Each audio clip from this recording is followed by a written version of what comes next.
Alrighty, so we recording now. Um, so before we get too far, if you would like to introduce yourself, you can. You don't have to. It's not mandatory, not necessary, but if you feel like it, knock yourself out. Um, well, my player name is Sammy, and my character name is Marok. Marok Red Rage of the Ashanti tribe. And I call him Babe, because he's my partner. So he's also a DM though, so that is why he is here. Because today is mostly for DM stuff. Sorry to the players. But players can also watch this too because if it helps, or if you're in a session with a DM and you see this and you see some of the tools and things like that you want to use, you can suggest it to your DM. I always preface all of the videos that I do for D&D, making sure that I state there is no, well, it's hard to say specifically. There's no right DM, there's no wrong DM. It's not one way or the highway. There's multiple different ways, multiple different things you can do as a DM. Um, I brought my partner in with me today because he is also a DM and he DMs very differently than I do. So he might have some different perspective on some of the things that for me would be as a DM personally like this is my hard rule. For him might not be a hard rule. Which is also why I brought him in to do some DM stuff, and I probably will try and bring him in for more DM stuff when it's just DM related topics. Um, but today, do you know what we're doing today? Have you? Don't. Okay. So every session, as he knows as a player and as somebody who gets kind of a little bit of behind the scenes content, as he helps with some stuff. Um, Today we will be going over consent forms as DMs. Now, some DMs don't do consent forms. That is their preference. My door just opened by itself. That was not fun. Stay put. Okay. Some DMs do consent forms. Some don't. It is all about preference. Some players enjoy consent forms. Some don't. Like I said, there's really no right or wrong way. I personally feel that as a DM, if you have consent forms, you're a good DM. Not saying those who don't do consent forms are bad DMs, just it's important to know your players, at least from my perspective. I think it's a really good courtesy for new players. Yes. I think it's important for new players too, especially someone who, like, for a little bit of background without going too deep and too far into detail, my players are my family. They are related to me, except for two of them, i.e., my partner, and one of them who's been a long time family friend.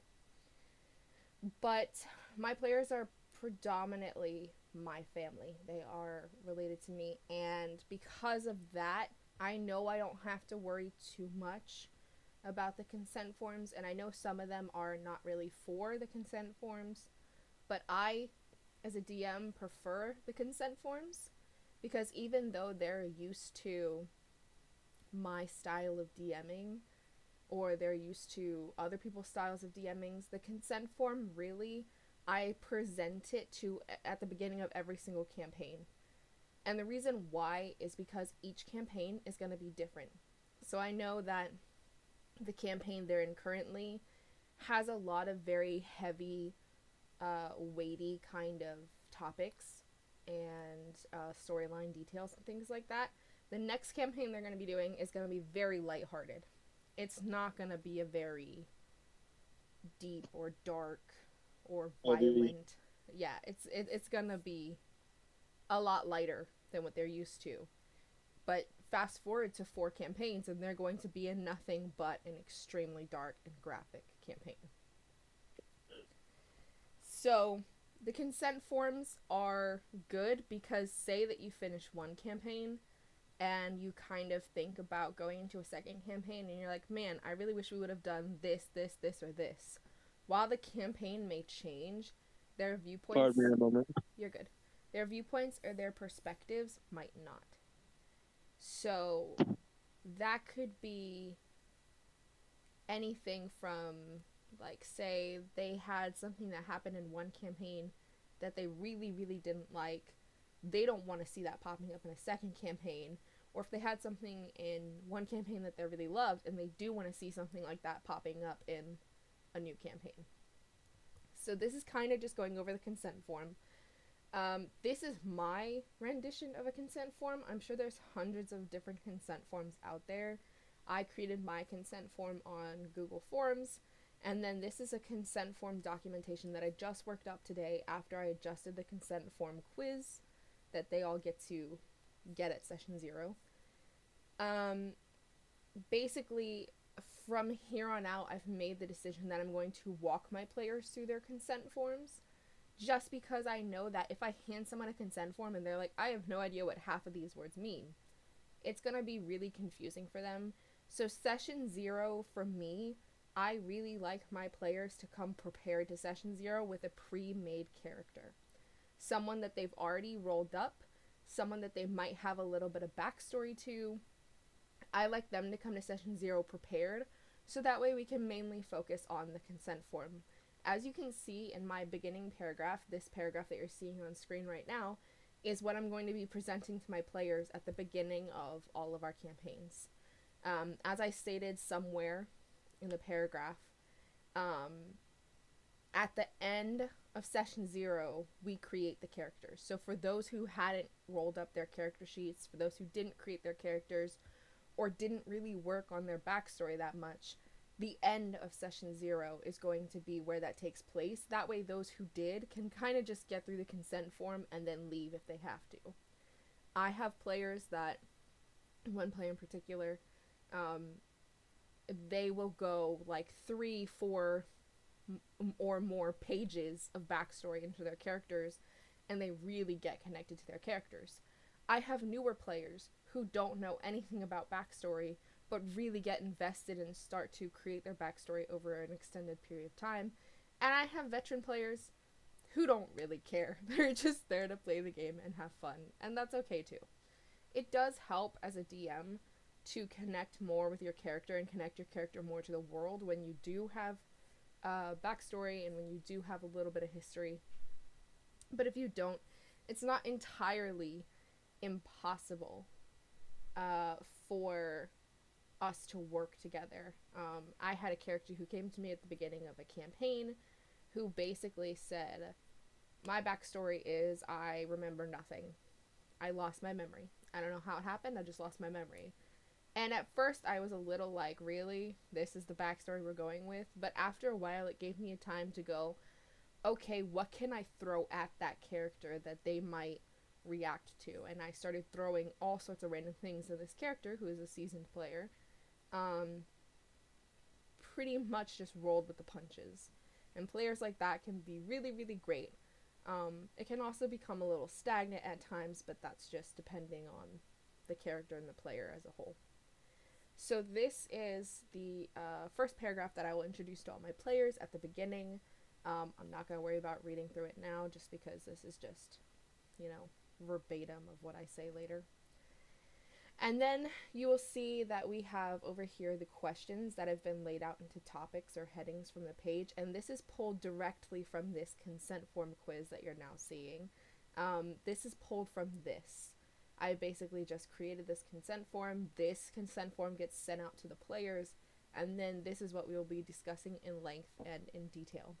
So question 1, which is something I've never asked my players before, is tools for RP safety. When I started to DM with like a group of people. So there's a company that I can DM for professionally. And when I started DMing for them, I started learning a bunch of different tips and tools that I could use as a DM. Some of them I didn't really like, some of them I really loved, and that's the ones that you'll see today. Um, a lot of these kind of build on each other, while some focus on one aspect of one particular thing, some is like a broader topic. So you'll see that our first tool that we allow for players is session zero. Some of you might be thinking, well, session zero is just not really a tool. Session zero is the time before the campaign starts. So the campaign starts session one.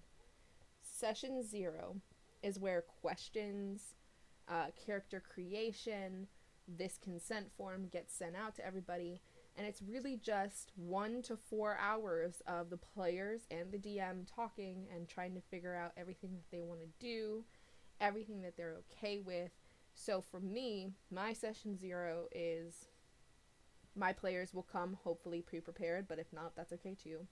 They'll come with their characters. They will come with their backstories prepared.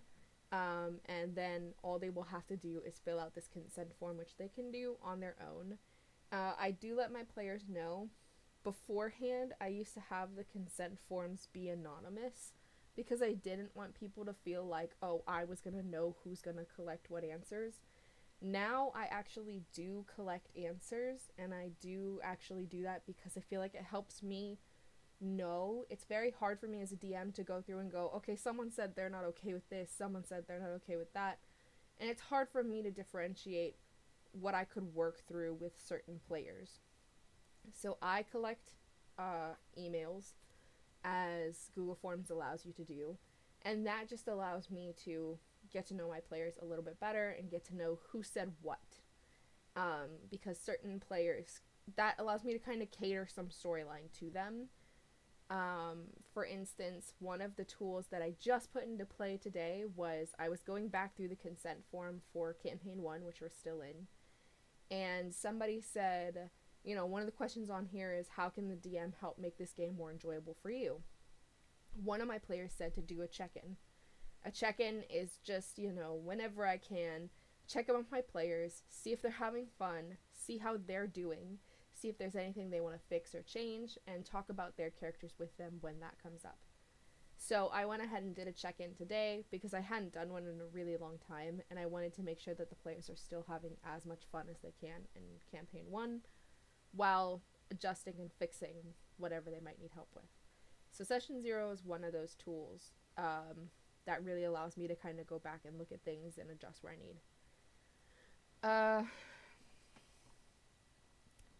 Another tool is called Lines and Veils. Particularly with my DMing style, I do a lot of veils. I am not a very graphic DM.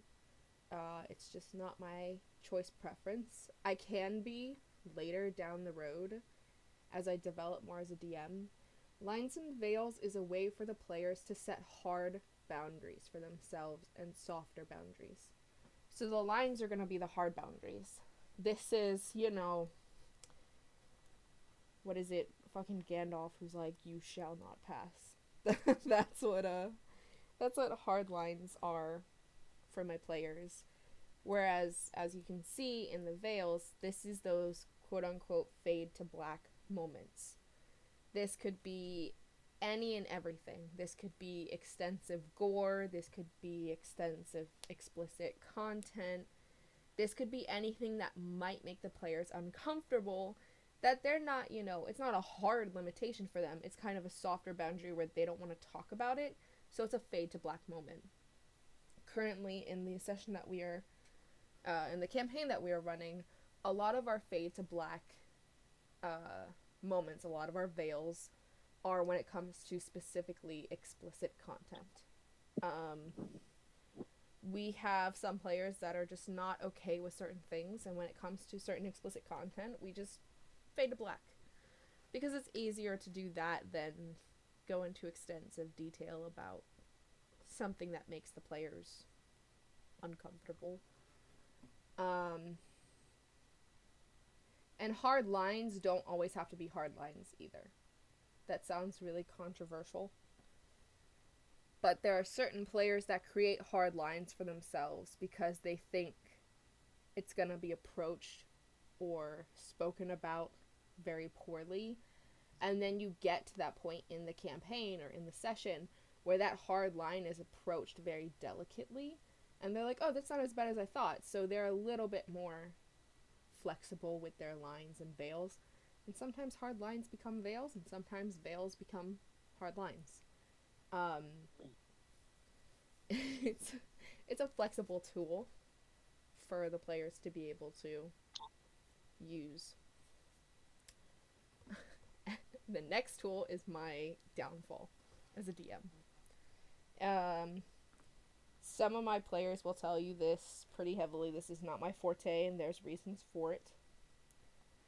But the tool is called breaks. This is basically most campaign sessions, at least in my case, are 4 hours long. So technically, we're supposed to be having breaks after 2 hours of gameplay. I don't follow that rule as much as I probably should. Oftentimes I find myself, like, if I'm in an encounter and I'm trying to catch up with a bunch of numbers and things, that's when I'm like, okay, let's take a quick break because I don't want them sitting around and getting bored while I'm failing at math. But but I'm not really all for breaks, just because there's so much ground to cover within 4 hours that it really makes me feel like if we take a break after 2 hours, then we won't cover as much as we could have within the 4-hour expanse.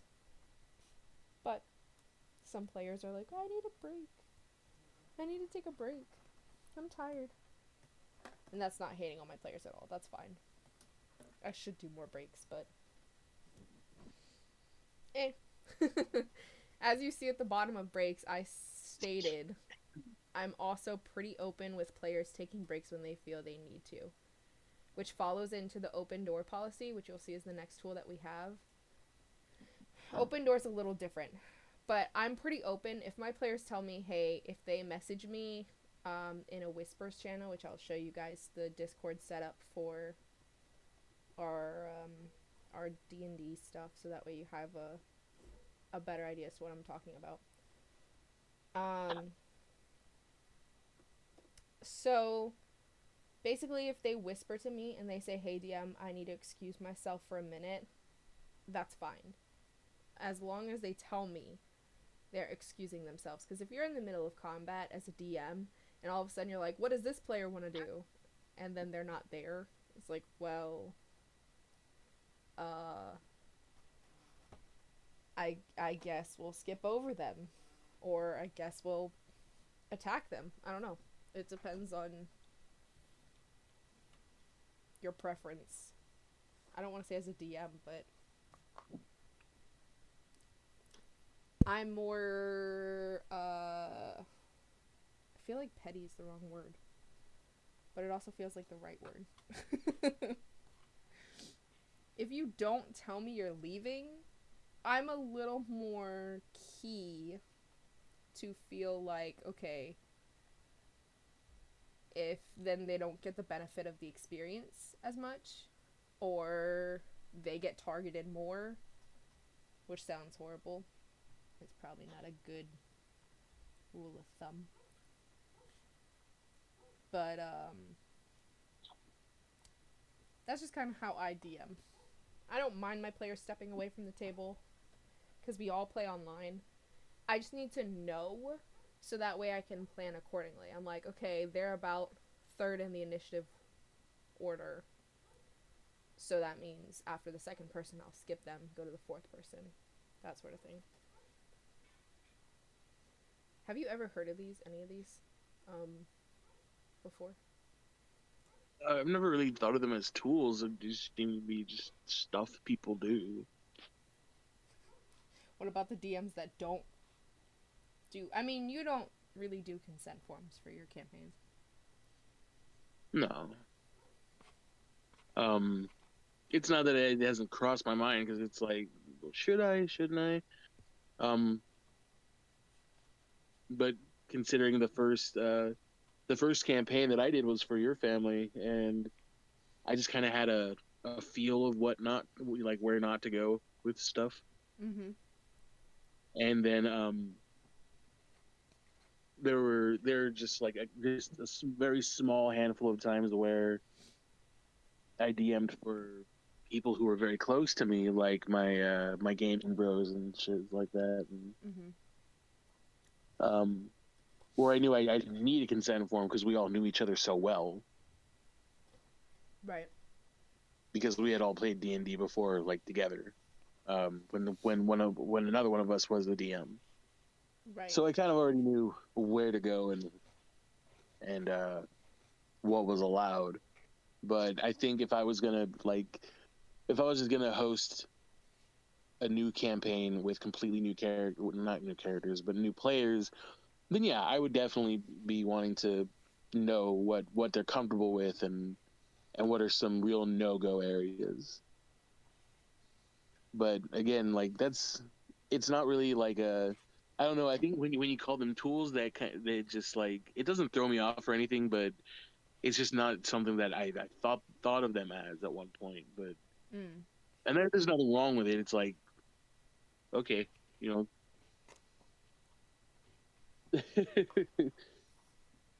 they're good things to utilize, and it helps other DMs. Yeah, Right. it's a good thing to consider. Right. Especially breaks, those are so crucial because like that if you're like sitting in a chair for a long time, that's gonna suck. Yeah. And if you've been and especially like you have some players who can coast by really well, Mm-hmm. um because nobody really wants a player at their table who's like just not paying attention, not into the game, and not uh We've seen who just players doesn't like really that. want to be there. You say what? We've seen players like that. Yeah, and when they just don't want to be there, um it's not fun to have them there, and you don't and I'm not saying you don't want them there because oh, you have to be into my game. No, because it's not really fair for anybody. It's not fair for them to have to put their time into something they don't want to give to. Mm-hmm. But then you also have your characters who are really into it and they're giving everything, they're taking notes on everything, and 2 hours straight of that, they might be enjoying themselves, but they could definitely use a break, whether they want to acknowledge it or not. Yeah. Sometimes you just got to look out for your players because they're not going to do it for themselves. Mm-hmm. And so, yeah, I just think breaks are pretty crucial to the whole experience because 2 to 4 hours for even if it's like a very small session, it's like it's a good idea to step away from the table for a minute, 5 minutes, Right. stretch, get a drink, go to the bathroom, do what you got to do. Because remember, you're in a your mind's been in this fantasy realm for the duration, and your human body is still there, still needs maintenance. Right. Right. So with Uh, that same kind of mindset, that kind of covers these three tools that you guys see. Well, two of them. I'll say more specifically. Open Door. The Open Door tool I've never personally used before, but I am allowing myself to use in the future. As you see, I stated the Open Door tool is whenever we hit a subject or a part of the story that might be more difficult for certain players, they're allowed to leave the table without an explanation. Um, I had I'm not going to go into detail, but I had a player who had to leave the table at one point because we were talking about a character death and it was very, very difficult for them. And they left the table, which was understandable.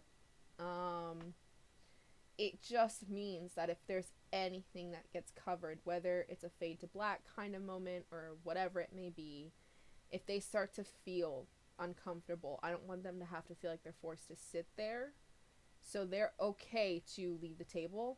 The only thing, like you see, I say my only request is that they discuss it with me after the session. they don't have to go into detail as to like, hey, this is why this made me uncomfortable. This can be because there might be a scene that triggers a trauma response with certain players, and I want to make sure that they're being covered and that they're not being triggered for future things. I can't always guarantee that that's not going to pop up again, but as a DM, when they tell me and they give me that feedback, I can work with them onto how to better go about it. So, for instance, I have 2 players right now in my session that are more like against explicit content, which is understandable, but the rest of the party is okay with explicit content. So when those 2 players are kind of excluded from the campaign, whether they're busy or whatever the case may be, I allow the explicit content to happen more with the rest of the party. I'm like, okay, they're not here because they're busy. You guys go buck wild or do whatever you want to do. And buck wild we do go. It's true. It is very true. Because then I'm sitting there and I'm just kind of rubbing my temples going, what have I done? um, the next tool is called Bleed. Bleed is maybe you have these kind of recording. Maybe you have these kind of like sessions where you have something that's like really, really difficult for certain players, and maybe there's something that made them uncomfortable and they don't want to talk about it after, or they need some time to process, or whatever the case may be. I know I've had sessions where something happened in the session where it didn't bother me immediately. It kind of built up over time. The more I sat through and digested and processed everything that was happening, the more I understood how uncomfortable I was. Bleed is that very thing. Because what we don't want is players who are uncomfortable and then taking whatever happened to them in session and dragging it into their personal lives. We don't want them taking... Basically, you want your players to be able to leave the table and leave everything at the table. You don't want them to feel like they have to drag that with them to work or to school or to whatever. So Bleed is my policy of, during the week, if you've sat through and digested and something's really bugging you that you didn't bring up at the end of session, they can text or call me. They can always talk to me. They can bring it up. They can say, hey, this made me really uncomfortable. Can we talk about this? And I'll make time for them to talk about what happened. Right now, as I said, right now the way that our campaign is sitting, it's not extremely stressful. It's not a very stressful at a stressful point, but as they start wrapping up, which they will be doing shortly, it will be more stressful, and it will be a lot more difficult for characters. Bleed is also moments that could also be like, it doesn't always have to be a bad thing. I remember a player was like, this happened to this person, and I genuinely started to feel panic and anxiety for that person. And I was like, oh, that's cool. Like, they were excited about that. They said, you know, this is a really cool thing that this happened. I think it was when Colton, who's an NPC, is the NPC son of Beltorn, one of the players. Colton got really sick, and Beltorn was like, I'm stressed. I am stressed for the NPC. I need to take care of this NPC, and so on and so forth. But they enjoyed that kind of moment, and that was something that kind of bled throughout the week for them. But it was a good bleed. It's not always a bad bleed. It's just called bleed. I don't know why. I think I don't know. It's just for terminology, but it's like I don't think you're bleeding blood. It's like you're more like bleeding out like a poison or something, or the venom. Mm-hmm. Semantics. This next one I'm not very good at because I haven't gone and done the research that I should. But there is a tool called Aftercare, which is usually something that is saved for really, really hard sessions. This might be that the players need an hour or two after session to talk through what happened. They might need to listen to some calming music. This is like those people that watch a Disney movie after watching a horror film because they need to be able to sleep at night. Like, this is that kind of thing. Um I think for our party specifically, our quote unquote aftercare is our players post memes of what happened in the session, which makes everybody laugh. And so I feel like that is their way of decompressing after difficult sessions or just remembering certain things. I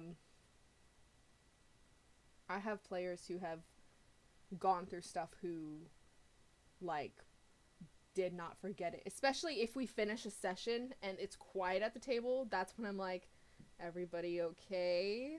Are we feeling alright? Do you want to talk about it? What's going on? Because then it's like kind of a telltale sign. When your players are quiet, they either hated the session and they're bored, or they love the session and they're traumatized. Yeah. Show us on the doll where the person stabbed you. Show us on the doll where you got hit in the head.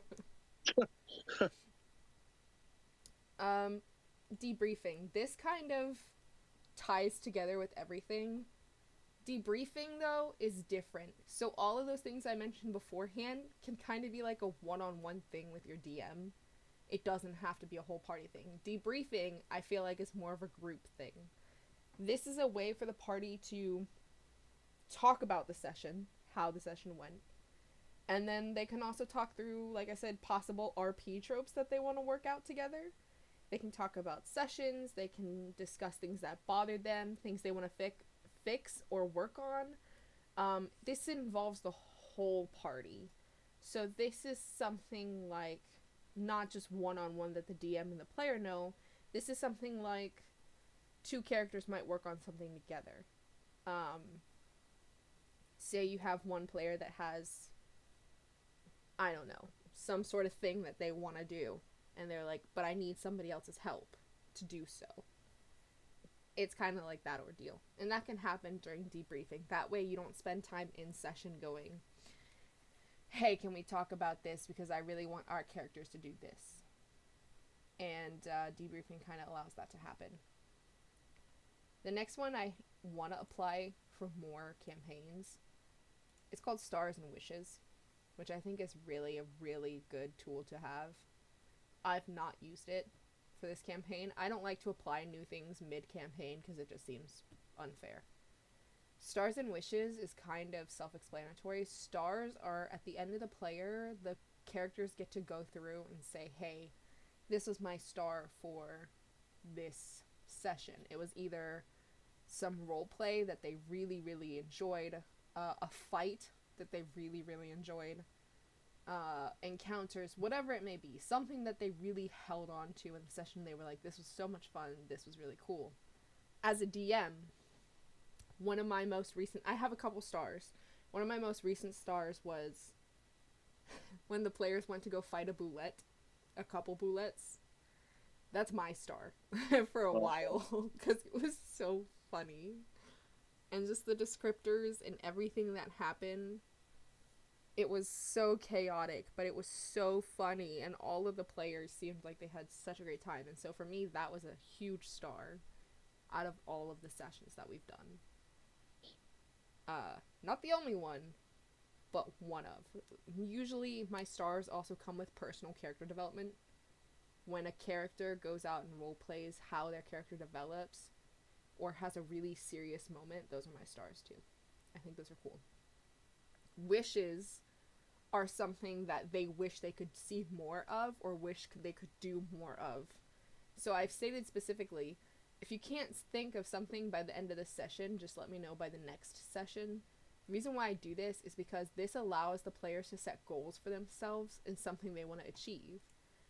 This is, the wizard who wants to learn a 9th level spell, the fighter who wants to slay a dragon, the druid who wants to shape change into a dolphin, whatever.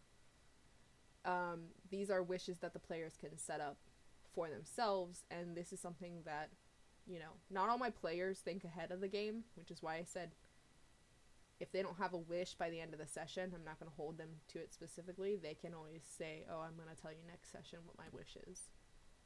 Because, like I said, my players specifically do not think ahead of the game. But that's okay. And those are just some tools that we have. The question 2 on the consent form is phobias. This question actually came up because of a player specifically.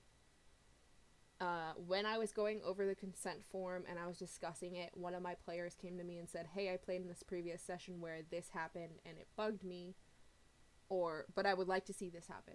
So I said that's a great idea, and this is just a question where my players get to say, hey, I have a phobia of this. So, like, for me as a DM, as a person, I have tryptophobia.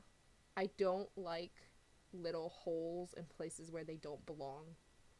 It gives me the shivers. I just don't like it. And so so I don't like when it comes up in storyline. So one of my hard lines would be that. But one of my players has arachnophobia, and they like to face their phobias in sessions. So I know for a lot of people that might have phobias that show up in video games, they like to face those fears in the video game because they can't do it in real life. So this allows my players to talk about what bugs them, what their phobias are, and then if they're okay with that coming up in storyline. Me, I'm not. I hate it. I absolutely hate it.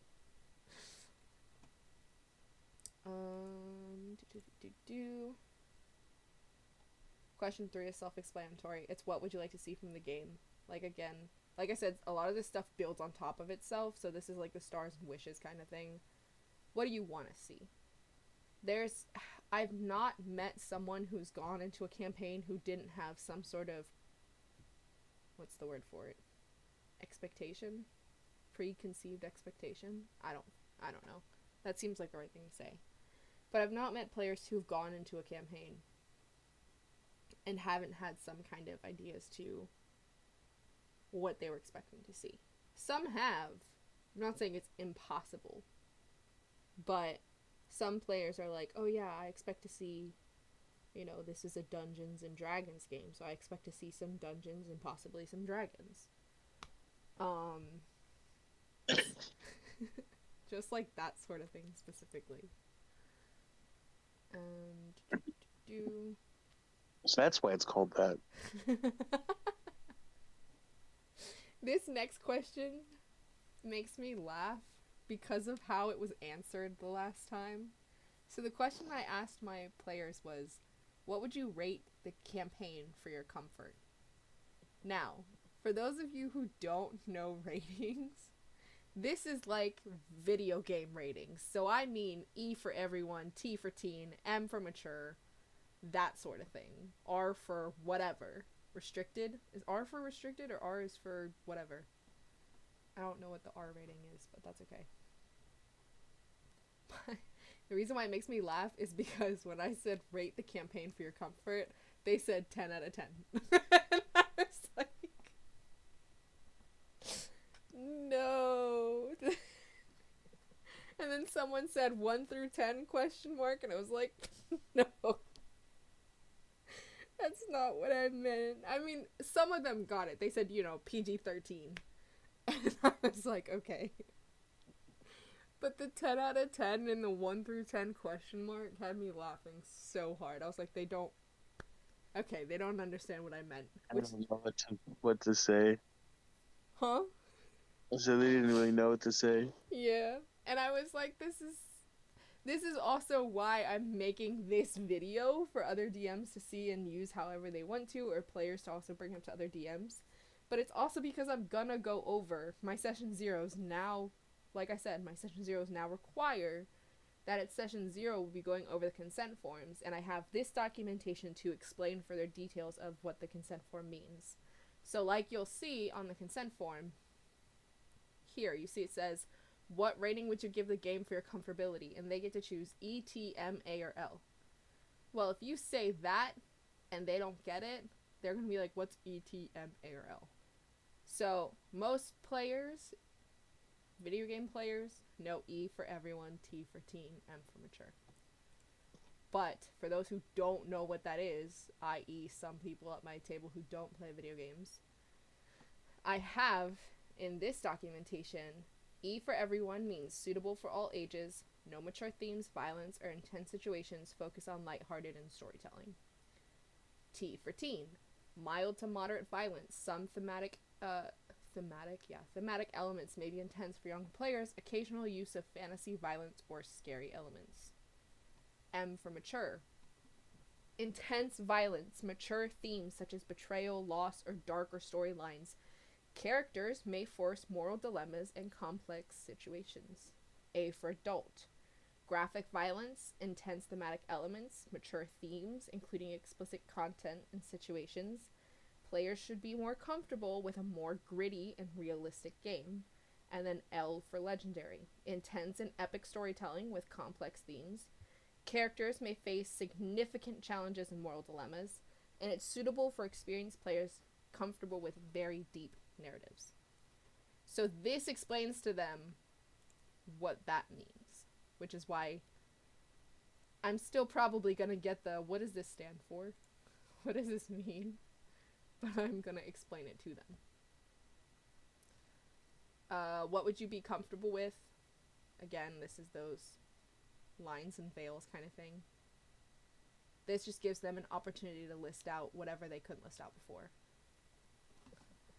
Now this is where I think my partner and I will probably differ a little bit. Question 6 is, how would you like to deal with a character's death?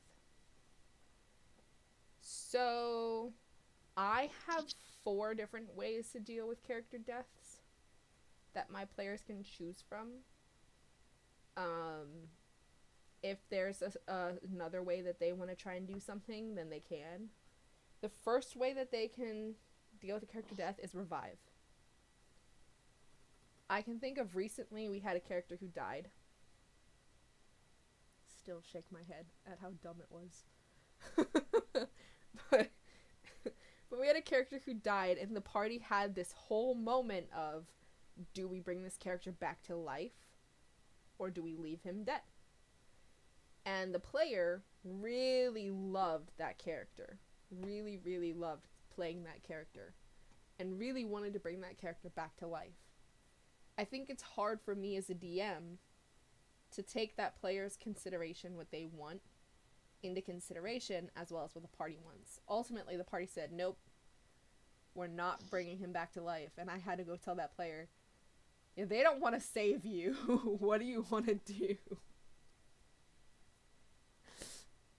So if you don't revive, you'll see the other choices I have is create a new character. This is pretty standard. Almost all of my players, except for a few, have said that if they die, they want to create a new character. This allows them to play a different class, do a different roleplay style, create a new storyline for themselves. This is just that kind of stereotypical create a new character. The last 2 are where I differentiate, I think. It just depends. The third is make a deal. So this means that if my characters really want that character back, make a deal. I will talk with the character. They don't get to choose. Here's the thing, is I don't let them choose who they make a deal with. I give them a couple options. But mostly, they're going to make a deal with an entity, which they will then have to roleplay when they come back to life. And whether that entity is good or bad, they don't know. But they get to make a deal, and they're then tied to that entity. Not for the entire game, because the story can change, but they're tied to that entity for a good while. Or play an NPC. There's a lot of NPCs that I myself as a DM create that a lot of the players love. Playing as an NPC not only brings characters that the party loves to life, but potentially also characters that the party hates to life. And this also gives you the chance of the quote-unquote revenge trope. If you're... if your character dies and an NPC knew you and was connected to you, you can then bring that NPC to life and go, I'm gonna kill this person for revenge on fill in the blank. How do you deal with character deaths? Well, not nearly as intricately. In an old campaign, my brother's character actually died, Mm. and he died in conflict with another one of my brother's characters. So they ended up they ended up fighting, like in camp in the fuck in session, Mm-hmm. and well, he got killed, and we didn't resurrect him. We didn't even try to revive him. Dang. It was just he died. Um, he didn't like he didn't like get super mad, but he didn't take it too well uh as a player either. Mm. And so for a couple sessions he just didn't play, but he wrote up a new character and came back that way. Mm. So like I haven't really experienced a lot of player death, to be honest with you. Um the first campaign I did for your family, I didn't want anyone dying. I was so afraid. I was treating you all like little glass figurines. Mm-hmm. And I kind of feel bad about that because I feel like I didn't give you guys a challenge. I just gave you guys like this handheld adventure for you know fun, It was your but first time. no real challenge. It was your first time. Yeah, I think I don't know. I think a really good question to start with is, guys, do you give a damn about what happens when your character dies, or do you want it to go like what do you think your character would want Mm. when it comes to death? Are they like far along enough where they greet it, you know, gracefully? Is it something that they're really afraid of? Because I mean, you gotta understand that this isn't really a mysterious world. I like to think that our world is a little more mysterious in terms of spirituality because we don't know anything. Mm-hmm. All we have to go on is like, and I'm sorry, I don't mean to make this like a religious You're good.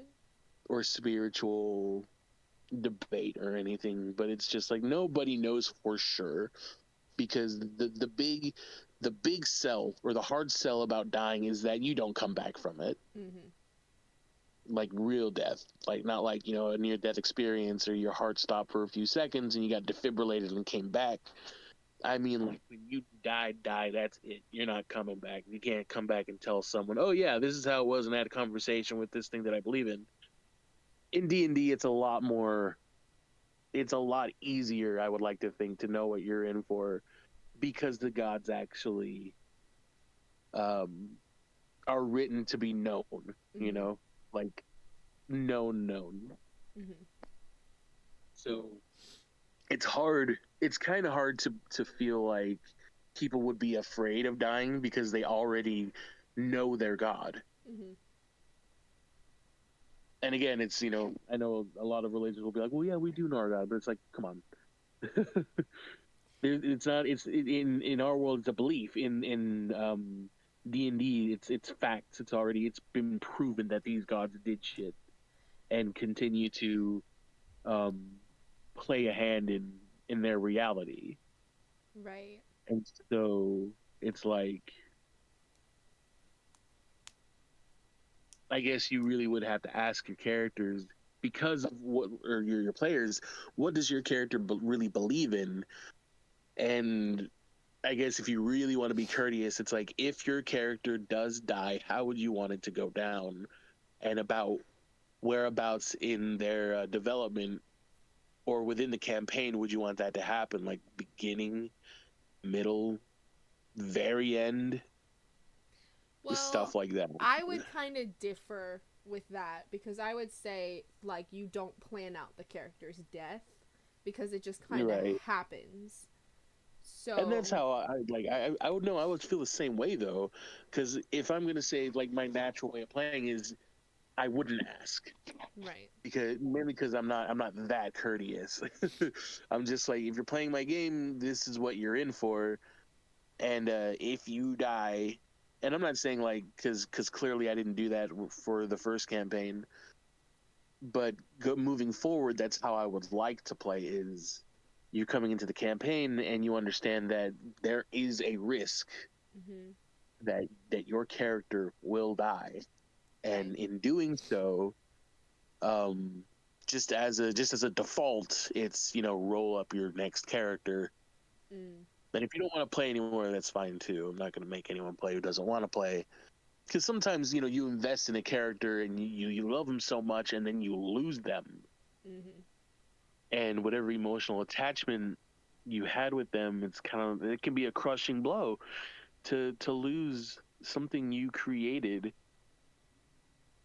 and then kind of walked around in their shoes in these adventures. So yeah, I can understand how that could be a stressful thing, or um, something you'd want to kind of like recover a little bit from. Mhm. But yeah, just as the raw form goes, it's gonna be, you're coming into the game, you got to accept the chance, you got to accept the possibility that you will die in character, Right. and and when that happens, well, you can do what you want from there, but you don't have. And there's always discussions. Mhm. You can always talk to me as the D. Since I'm the DM, and if you're like, hey, can I do this with my spirit, and we'll discuss it. We'll talk about it, and we'll see what happens. But again, there's always that risk that your character will die, and you may have to roll up a new character. Which is why I like to give my characters the options. This also, when I present this to them as their options in session 0, this allows them to have time to think about it. Because recently, as I said, we had a character who died, and the party spent, I want to say, like 20 plus minutes going over what to do with the player that died. Um, as he said, sometimes a lot of DMs, their stereotype is to stay there with two, create a new character. For me, I know as a player, when I play a character, especially a character that I'm so tied and connected to, I at least want the chance of either 1 or 3, which is revive. So I at least want the chance for my party to bring me back. And if my party won't bring me back, then I want to try and make a deal, especially with my soul, because I think it just changes the storyline of that person's life so much more. Um, I've had characters where, like, I could also do the create a new character kind of thing, because if I sat there and I'm like, I feel like this is how this character was supposed to go out, I feel like their story is completed, I don't feel like I have any loose ends, I'll create a new character. Um, but if I still feel like they've got a ton of loose ends and it's not an ending I want for that character, I definitely offer revival and bargaining, making a deal with somebody or some entity greater than mortal power to come back. Um, which is what I offered my player. My player in this case scenario decided to create a new character. We have discussed possible make a deal. We have discussed possible revivals. Um, but ultimately, this person decided to create a new character, which is completely okay. I also offer the create a new character. This is not in this documentation, but I also offer the create a new character for when my players get bored with their characters. When they feel like their character's done enough, they feel like they have nothing else to do, and the main storyline no longer interests them, I say, hey, you can give me like a page, a half a page of what does this character now do with the rest of their life, and then create a new character if you want. That just helps keep the campaign new and interesting for them, and it gives them chances to try out things that they might have thought of, new characters they might have rolled up. One of my players has rolled up at least 20 different characters and is like, I want to play this one next. And I'm like, okay. The play as an NPC thing is really different, but I watched a storyteller do a play as an NPC, and new players coming into his campaign brought to life these NPCs that had been mentioned in the storyline beforehand, and it was the coolest thing I'd ever seen. I was so in awe because I was like, that's such a great idea. And so whenever someone comes along, like, I had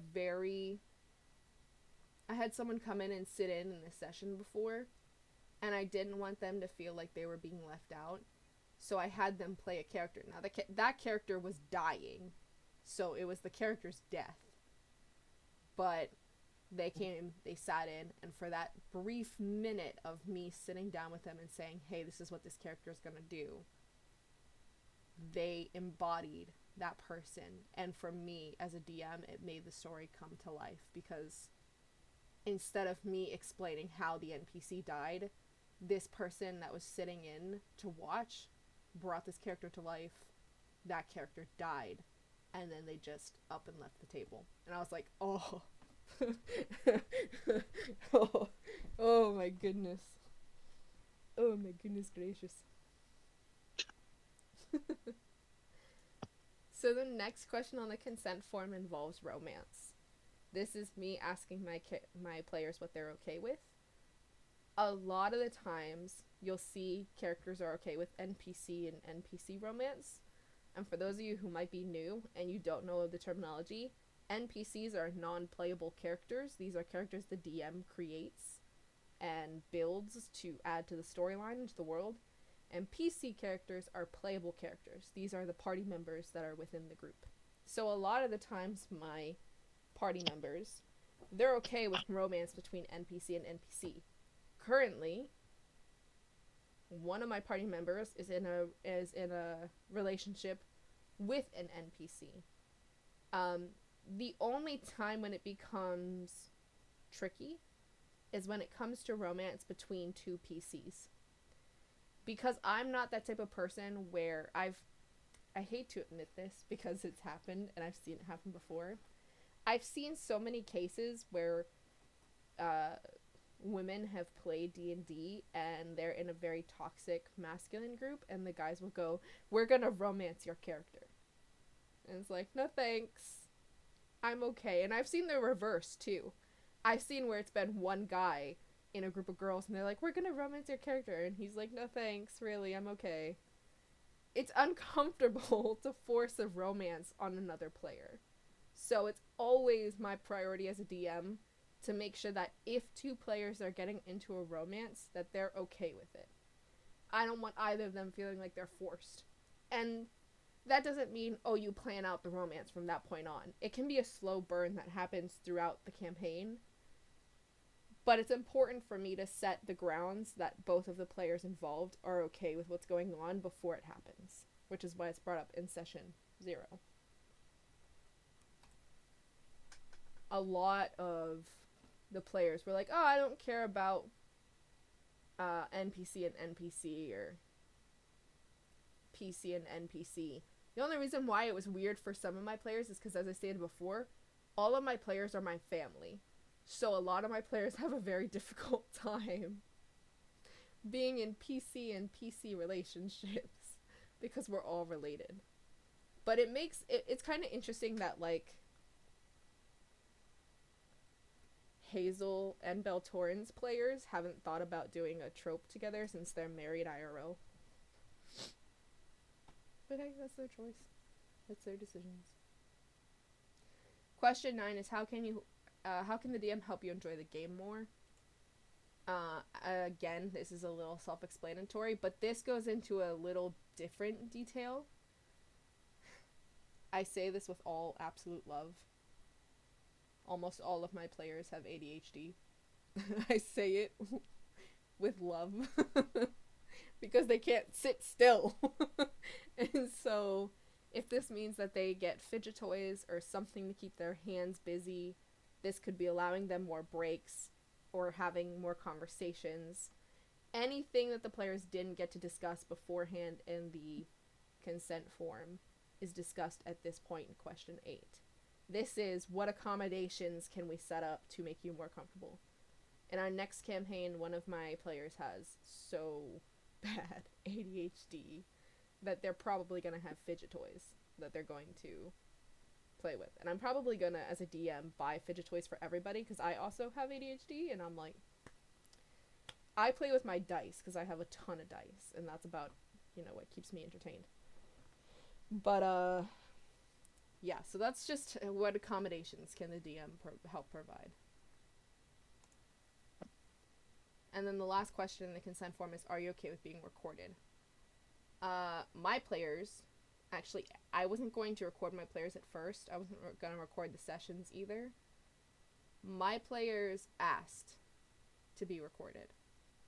And I said, okay, let me make sure everybody else is okay with this. And the reason for this being is this isn't necessarily recording on Twitch. This is kind of just recording the streams. I'm not doing it now because we're about halfway through the campaign and it would be really confusing. But starting the new campaigns, I will be trying to record every session because my players want to capture the role play. There's sometimes where some moments come up that are really intense or just really great role play, and they kept saying to themselves, man, I wish we would have recorded it. Man, I wish this was recording. So they asked to record it, and I said sure. If everyone was comfortable with it, everybody was, they said sure. This also is a great way for, like last week, my partner was there in the game, listening to the game, but not in the game. But if you had been, like, not listening, if you hadn't been, I don't want to say eavesdropping, but that's what it was. If you hadn't been listening in the Discord to the game, he would have been able to go back to the YouTube channel and watch or listen to the previous session to get context and caught up. Because it's a little difficult and it takes a little bit more time when you don't have players who aren't in the session. And then the next session you have to be like, alright, here's everything we did last session. My players are pretty good about it. They're like, don't explain it, just go. So I do. But yeah, that's the entire, like you can see, are you okay with the session being recorded on YouTube and possibly Twitch? That's a yes or no. That's the entire consent form, and like I said, they go over this in session 0. And then at this point, after they fill out the session 0, if they've done their character and their backstory, they can leave, and those who didn't do their character and backstory would stay. I'm not going to show you too extensive detail with the Discord. I'm going to give you a brief view of what our campaign Discord looks like, so in case you're online, which I am because I have party members that are all over the planet. So very briefly, this is our, as you can see, we're in DM section because he's a DM, I'm a DM. Then we have the campaign, we have some of the history, some of our lore, what we've done, our schedule, questions that they can ask me, music. And then as you see here, there's character names, and these are locked in private channels. These are what I call my whisper channels. So if a character wants to do something a little stealthy, like pickpocket another player, or assassinate somebody, or whatever, just any and everything. If a character or a player needs to get up and leave the table, they can text me in those channels and just say, hey, I need to get up and leave. And this has been a really great resource for my players because this has let them do their own thing as well as, just kind of get away with some stealthy stuff. I had a player that did, that player that I discussed that died, did his entire death in the whisper channel. Because the party was in the middle of a combat somewhere else, and this player was in the middle of combat in a completely different area, and they did their entire combat in the Whispers channel, and then they died in the Whispers channel. So, it was kind of rough, but also... Big oof. Yeah, big oof. It is what it is. But that's pretty much it. That's everything for the consent form, and as I said, this is just something for other DMs to look at if they want to potentially copy or use. And this is for players who are like, what should I be expecting out of, I don't want to say a good DM, but I feel like decent DMs kind of take these things into consideration. So if you're like, oh, what should I be expecting, then you can suggest this or do whatever.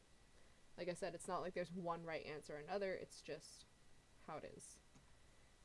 Any advice you would give to players or DMs before we end the record? Ooh,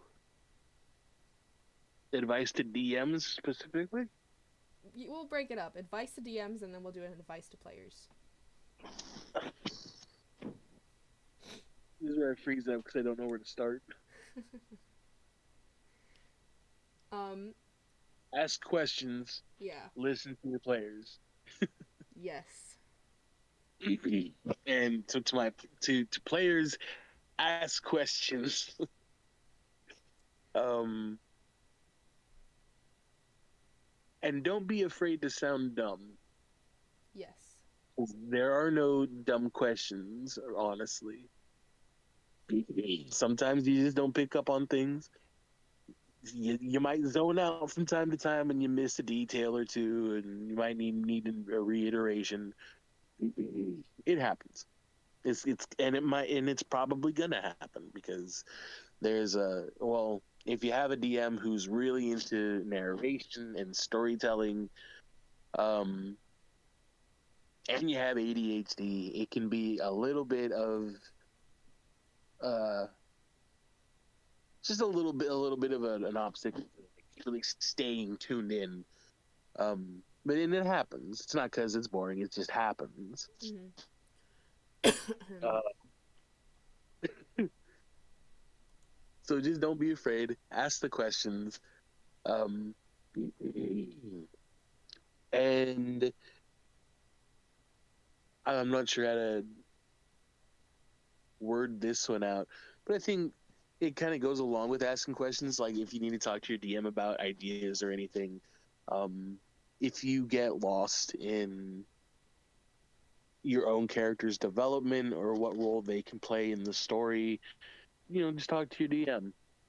Did you discuss goals, like player goals? I did stars and wishes, where the wishes was something that they want to see happen in the campaign. Right. But Okay. it was very So, brief. so we actually didn't, um, because that's another thing that we also do is that we in Suppose's campaign is that we have our own goals as characters and not like long term, well, yeah, long term goals, but just to help, I guess, have a game plan for the session is to have like this, like goals for the session or goals that could be attainable in that session, Mm-hmm. and that way we have a direction to go. um like I have a bard character, so one of his goals all the time is to be better at music or to learn more music. He's also not to reveal too much, but we'll say there's another voice in his head, so he might also have a goal to get to know this alternate voice in his head. Mm-hmm. He's also getting up in his years, so it might be a good idea to find a partner himself. So Mm-hmm. of course, whenever let's say a female character is introduced, one of the goals for the next session might be to get to know this characters. Who knows? This is just examples. Yeah. It's it, and it's a and it wasn't it was one of it was Supposed's idea to have this, I think, or I'm pretty sure it was. It was Um, actually, this is, as a DM, this is so fun. It was actually one of my seasoned players. It was their idea. Um, nice. I had been really struggling, and like, this is part of my advice to DMs. Be honest with your players. None of your players expect you to be the perfect DM. This is my first campaign ever as a DM, and we're almost 2 years in. um, we are almost 2 years, and I still make mistakes. I still don't know every spell in the book. I don't know every rule in the book. I don't know how certain things work. So just be honest as a DM with your players. It's okay if you make a mistake as a DM. No one's expecting you to, you know, feel bad. And personally, as a DM, one of my hardest struggles was I didn't want to kill off my characters, my players, because that was a really hard thing for me to do. But I also needed them to understand that death was a part of this campaign. And so having a player death made me feel very guilty. And it was very, very difficult. Rapist. But yeah, be honest with your players. One of my players came to me, and I was concerned about my party because there was a lot of quiet time. We had a lot of sessions where we would have a good 15 to 20 minutes of just no one saying a word. I would sit there and go, well, what would you guys like to do? And it would just be crickets. And so after that session, I checked in with the party. I said, hey, what's going on? Is everyone okay? And one of my players, who was in another campaign, said, oh, the DM in my campaign actually had us set 3 goals for ourselves for the next session. And it doesn't have to be long-term goals, but it could be. Just something that you can work on. And as soon as we put that into play for everybody, it went so quicker and everything ran so smoothly. I had one character, our fighter in the campaign, said, I really want a quest. I want my character to go on a quest that's going to challenge him morally. And I was like, ooh, okay, I can work with that. You want a moral challenge? Let's start pushing some of those alignments. And another was like, I just want to be a badass. I want to do something cool. One of them was kind of funny because the person who suggested the goals idea was our cleric. And our cleric said, I want to just be decked out in the most badass drip of the entire campaign. I want to be untouchable. And I said no. I said no, not gonna happen. But I will help you find some pretty cool stuff and help you buff up some of the magic items. So, just be honest with your players. Just tell them what you are okay with as a DM and what you're not okay with. I've had... And this is... I don't want to say this is a sore topic, but I think it's kind of funny because it comes up at least twice now. Our bard, as my partner mentioned, carries some bear traps on them a lot of the time. And anybody who knows anything about traps is it takes a while to set up. And you have to do the whole pressure plate thing with the little bar that kind of triggers whenever someone steps on said bear trap, because that's how bear traps work. And as much as our bard loves to try to throw bear traps at people, that's not how bear traps work. And I have to go, that's such a great idea, but no. That's not how they work. That defies physics. No. You can set bear traps ahead of time. You cannot set bear traps and then try and throw them at people and hope that it's going to hurt them. I mean, this is just kind of raising questions in my own head that I'm going to be asking, like, later. Not here on the... Well, you know what? I think it's a good time to have an example of that kind of thing. So I'm going to go ahead and ask. Say, because it has to do with, like, pressure plates and such, or that these traps are triggered through pressure plates. Since I can't just throw my bear traps at people and expect them to go off, what if I drop them on someone?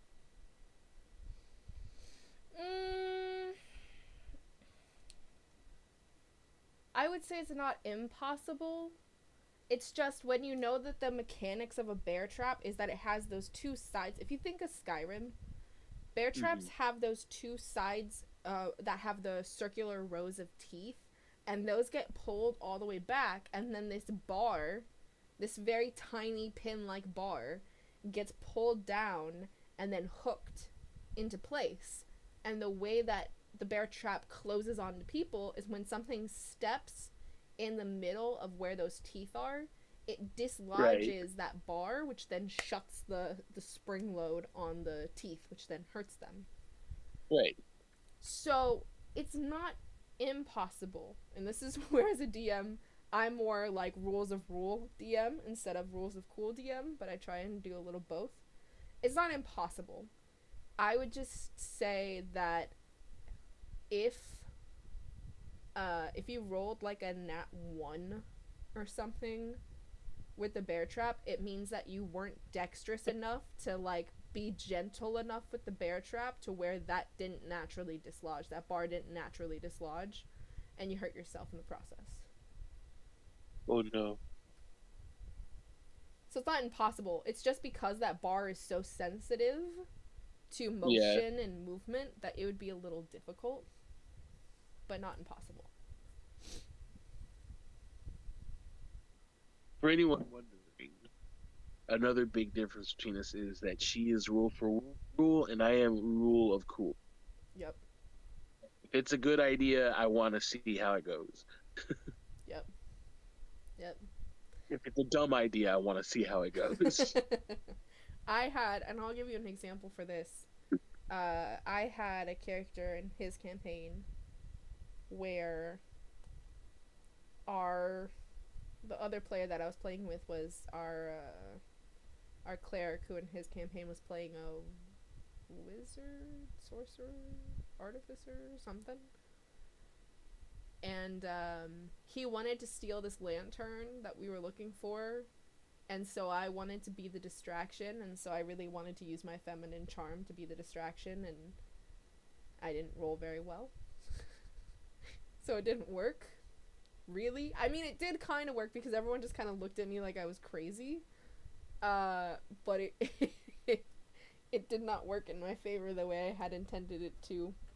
And Oh, it was the dancing on a table, and then she got shamed for it. yes, I was like, hear me out, because my character played a noble, had a noble background.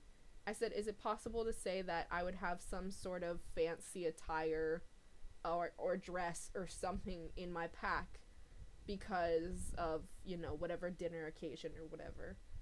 And the DM was like, yeah, sure, go for it. And I was like, okay, so I'm gonna come out in this like really, really form-fitting dress, and I'm gonna try and gather some attention. And I didn't do very well, but that's okay. I just, from then on out, I was like, I'm not doing anything charisma related. I'm not charisma based. But yeah. And that's also why I said if any of the other, if anything else comes up and it's just videos that we're recording for DMs, I'm also going to have him around because he is a rule of cool DM, and his DMing style is different than mine. And his choices for what he allows his players to do is different than mine as well. But that's okay, because the more options you have, the better you can be as a DM. And there's some things where, I've had to ask for his help, like, how do I do this, or how would I do this, and he's helped me come up with ideas and vice versa. So I think it's important to have all options. So my advice, Perspective. yeah, my advice to DMs is be honest. My advice to players,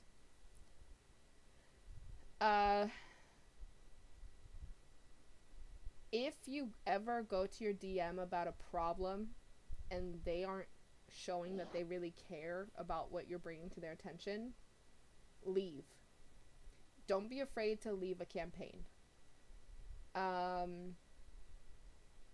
If you're ever uncomfortable because something happened, or your player's being treated a certain way, or whatever the circumstance may be, and you bring it to the attention of the DM, and the DM is not receptive to your concerns, they're probably not the greatest DM, and don't feel bad to leave the campaign. Just say you don't want to do it anymore, make up whatever excuse you have to, and leave. Because the worst thing is when you stick around in a campaign where the DM is not a really great DM, and the players are horrible to you, and you're just sticking through it. So DMs, be honest with your players. Don't be afraid to make mistakes. And players, don't be afraid to speak up for yourselves as players, and don't be afraid to leave. And DMs, don't be afraid to kill off players. It sounds weird, but I'm serious. The amount of conversations my partner and I have had about, I don't want to kill off this person because of yada yada yada. I kill off NPCs like it's Christmas, but like players, not my forte. So that would be my advice to DMs and to players. Any further statements before we stop the recording? Kill your players. No. I don't know. I think we did a good job of. I think we got it down. Alrighty, well, this is going to go on the YouTube for the D&D stuff. I'll probably set aside a separate playlist for DM tips specifically, but this will be a part of our D&D resources. And look for future campaigns. I will be trying to record them. I won't record our session zeros, but I will try and record the character descriptions a little bit. And if you have any other questions, feel free to leave comments and or suggestions and or tips or tricks from other DMs and players that really worked for you guys. But with that, have a good one. Enjoy your gaming and have fun on your adventures. And goodbye.